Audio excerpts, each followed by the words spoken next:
ketika saya bertemu dengan anak-anak Gen Z, atau itu cucunya bagian atau cicitnya barangkali, di mana kolaborasi antara kreativitas dengan dunia digital menumbuhkan ekonomi baru.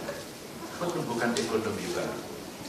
Tiba-tiba seorang anak SMA namanya Putri menyanyi dengan sangat bagus. Dia berkebutuhan khusus dan dia berada di panggung American Got Talent. Dan kemudian dia mendapatkan universitas. Dan semua orang bangga. Saya ikut merinding. Karena anak berkebutuhan khusus, anak difabel ini mendapatkan ruang akses dan dia menunjukkan talenta terbaiknya. Itu terjadi karena dia sebenarnya digosok, didampingi, diajari, dilatih oleh orang-orang hebat di belakangnya.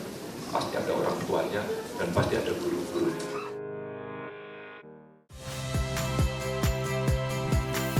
Saya Radi Saputro. Saksikan program-program Kompas TV melalui siaran digital, pay TV dan media streaming lainnya. Kompas TV, independen, terpercaya.